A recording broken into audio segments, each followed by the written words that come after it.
Hello student, मैं आलोक आप सभी का ई लर्निंग में स्वागत करता हूं। आज मैं आपके समक्ष रविंद्रनाथ ठाकुर की कविता आत्मत्राण प्रस्तुत करने जा रहा हूं। जीवन परिचय। 6 मई 1861 को बंगाल के एक संपन्न परिवार में जन्मे रविंद्रनाथ ठाकुर नोबेल पुरस्कार पाने वाले पहले भारतीय कवि लेखक हैं। इनकी शिक्षा दीक्षा घर पर ही हुई। छोटी उम्र में ही स्वाध्याय से अनेक विषयों का ज्ञान अर्जित कर लिया। बैरिस्ट्री पढ़ने के लिए वे विदेश भेजे गए, लेकिन बिना परीक्षा दिए ही लौट आए। उनकी मृत्यु 1941 में हुई। साहित्यिक विशेषताएं। रविंद्रनाथ की रचनाओं में लोक संस्कृति का स्वर प्रमुख रूप से मुखरित होता है। प्रकृति से इन्हें गहरा लगाव था। इन्होंने लगभग 1000 कविताएं और 2000 गीत लिखे हैं। चित्रकला, संगीत और भाव नृत्य के प्रति इनके विशेष अनुराग के कारण रविंद्र संगीत नाम की एक अलग धारा का ही सूत्रपात हो गया।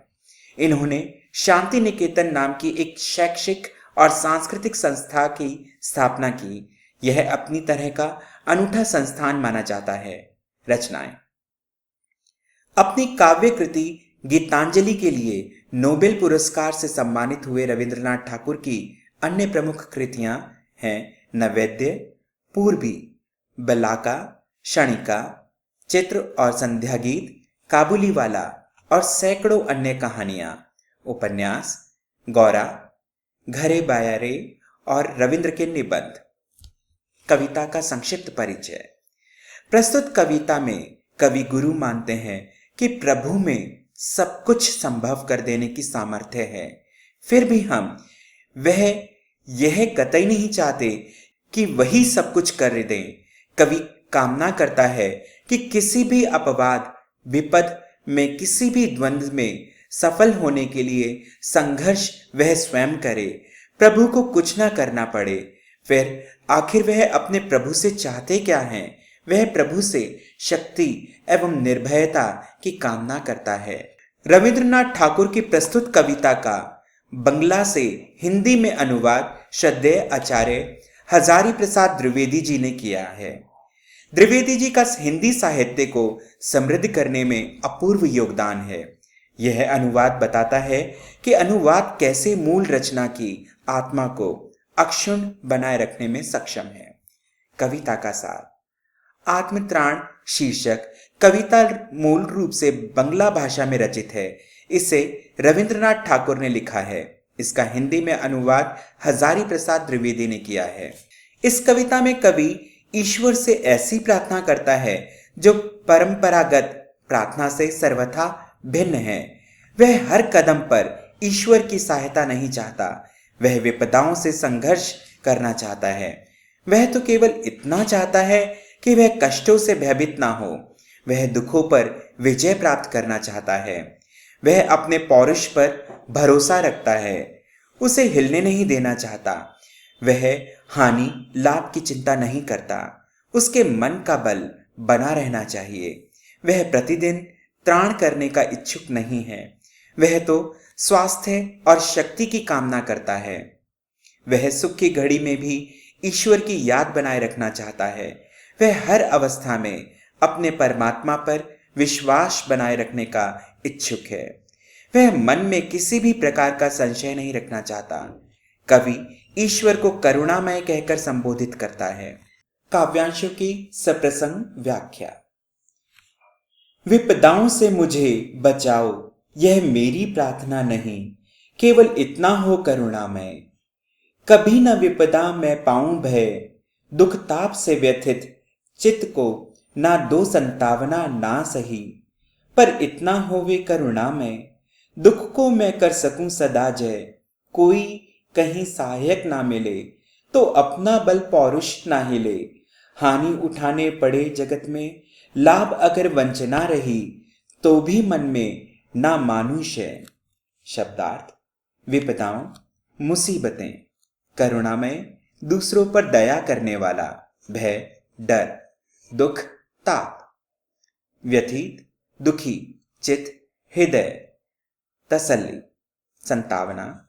जय, जीत। बल ताकत, पौरुष पराक्रम, जगत संसार, वंचना धोखा, क्षय नाश। प्रसंग। प्रस्तुत काव्यांश रविंद्रनाथ ठाकुर द्वारा रचित बंगला कविता आत्मत्राण से अवतरित है। इसका हिंदी अनुवाद हजारी प्रसाद द्विवेदी जी ने किया है।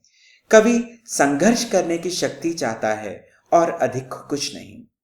व्याख्या। कवि कहता है, हे प्रभु, मेरी आपसे यह प्रार्थना नहीं है कि आप मुझे मुसीबतों से बचाएं। मैं तो इतने संघर्ष करूंगा। मैं तो केवल इतना चाहता हूं कि हे करुणामय, मुझे इतना निर्भय बना दो कि मैं मुसीबत की घड़ी में भी कभी भी विचलित ना होने पाऊं। मैं तुमसे यह नहीं चाहता कि कष्ट की पीड़ा झेलते समय आप मेरे हृदय को सांत्वना देकर धैर्य बंधाएं। मैं केवल इतना चाहता हूं कि मैं दुख पर विजय प्राप्त कर सकूं। मुझे चाहे कहीं कोई सहायक भले ही ना मिले, पर मेरी ताकत, मेरा पुरुषार्थ हिलना नहीं चाहिए। मैं अपने आत्मविश्वास को बनाए रखना चाहता हूं।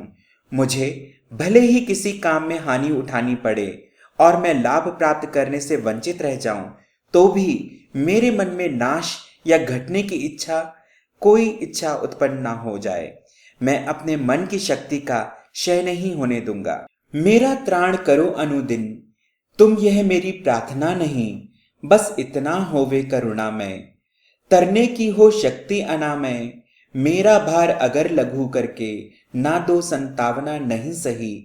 केवल इतना रखना अनुनय, वहन कर सकूं इसको निर्भय। नितशिर होकर सुख के दिन में, तुम मुख पहचानूं छिन छिन में। दुख रात्रि में करे वंचना, मेरी जिस दिन निखिल मही। उस दिन ऐसा हो करुणामय, तुम पर करूं कुछ नहीं संशय। शब्दार्थ।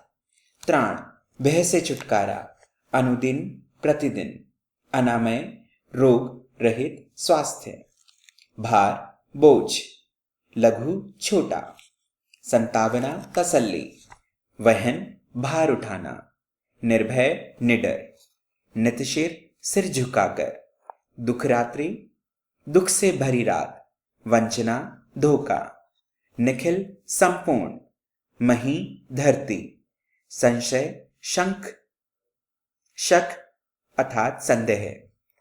प्रसंग। प्रस्तुत काव्यांश प्रसिद्ध कवि रविंद्रनाथ ठाकुर द्वारा रचित बंगला कविता आत्मत्राण से अवतरित है। इसका हिंदी अनुवाद हजारी प्रसाद द्विवेदी जी ने किया है। व्याख्या।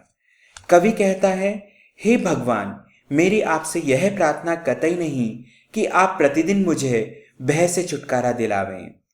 हे करुणामय ईश्वर, आप तो मुझे केवल इतनी शक्ति प्रदान करें कि मैं रोग मुक्त अर्थात स्वस्थ रहूं, ताकि मैं भव सागर से तरने की शक्ति बनाए रख सकूं।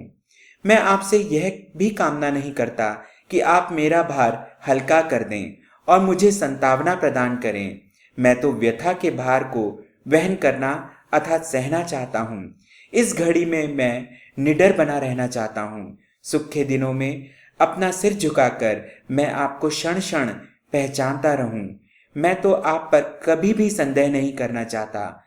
दुख से भी भरी रात में जब मुझे धोखा मिले, और भले ही ऐसा करने वाली समझ धरती ही क्यों ना हो, तब भी हे करुणामय, मैं आप पर तनिक भी संदेह ना करूं। तुम में मेरा विश्वास अडिग बना रहे। यह थी कविता रविंद्रनाथ ठाकुर द्वारा रचित आत्मत्राण। यदि यह वीडियो आपको पसंद आया हो तो कृपया वीडियो को लाइक करें और चैनल सब्सक्राइब करें। धन्यवाद।